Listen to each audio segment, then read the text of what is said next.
The tantalizing promise of quantum computers is that they can do certain tasks exponentially faster than classical machines. And the quantum supremacy experiment is proof that this is indeed the case.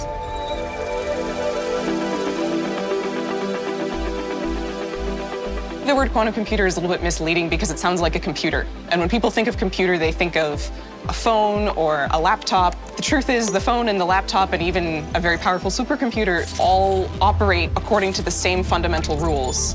And a quantum computer is fundamentally different. The classical bit stores information as a 0 or 1, and a quantum bit can be both 0 and 1 at the same time. If you have 2 quantum bits, then there are 4 possible states that you can put in superposition. With 3 qubits, it's 8, 4 qubits, it's 16. It grows exponentially. The nice thing about quantum supremacy is that it is a very well-defined engineering milestone.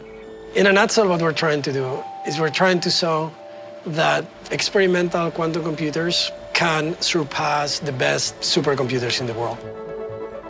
To actually demonstrate quantum supremacy, we have these 3 steps. First, pick a circuit. Second, run it on the quantum computer. Third, simulate what the quantum computer is doing on a classical computer. We gradually increase the complexity of that circuit. At some point, it becomes completely impossible for the classical computer to keep up. Then we say we've achieved quantum supremacy. We started building together the quantum chips to do this experiment. And then the evolution of the devices with more and more qubits and more complexity. It's very much an iterative process. A lot of the work that we put in was not just these chips, but is also the infrastructure that you need to drive those chips. The cryostats that we install them in, all of the control electronics, software, all of this stuff is needed, and it all has to be developed.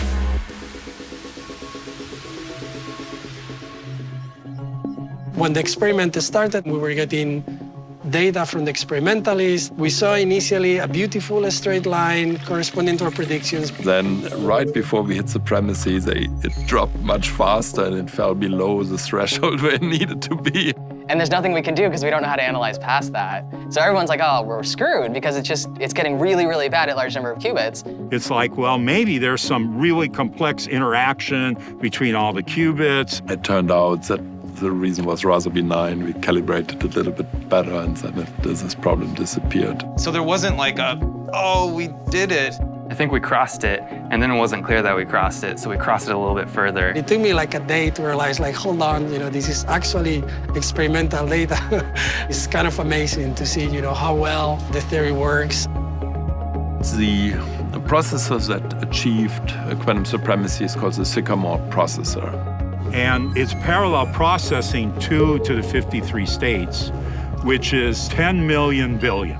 And thus that enormous amount of parallel processing is what gives it the power.